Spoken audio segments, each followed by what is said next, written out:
Ce travail ardu révélé à la presse ce jour a commencé depuis février 2019 avec la synergie de 9 organisations engagées dans la défense des droits des femmes, œuvrant principalement dans le Sud Kivu, dans la partie est de la République démocratique du Congo, à savoir le RFDP, SOS-UM, Médecins du Monde Belgique, le Mouvement des survivantes de la RDC, le Caucus des femmes pour la paix et autres. La synergie s'est penchée à décortiquer l'avant-projet de loi sur les violences basées sur le genre tout en y apportant quelques contributions, au terme desquelles le renforcement et l'élargissement du cadre juridique sur la prévention et la répression des violences basées sur le genre, autres que les violences sexuelles, les violences fondées sur les coutumes discriminatoires, les violences domestiques, les violences économiques, voire les violences psychologiques. Le cas de mariage entre mineurs a été également évoqué au cours de ces face-à-face avec la presse. L'État devrait impérativement lever l'équivoque. Donc, qu'on accuse de viol. Les deux là, filles et garçons de moins de 18 ans, qui ont eu à s'embrasser, des fois ils se sont juste embrassés, et qui sont dans plein d'affaires au tribunal à cause de cela. Plein de problèmes dans des familles à cause de cela. D'autres sont déjà mariés.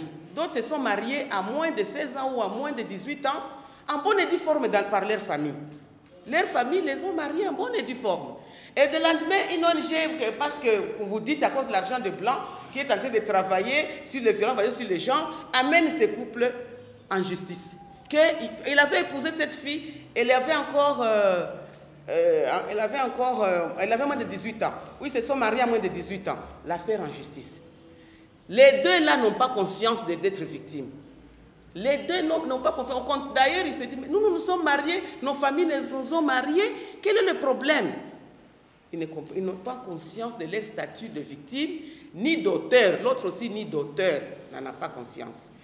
Et aussi, dans toutes les enquêtes, on a vu qu'il y a trop de dossiers et des prisons où il y a des gens qu'on a arrêtés. Donc, ça surcharge nos prisons.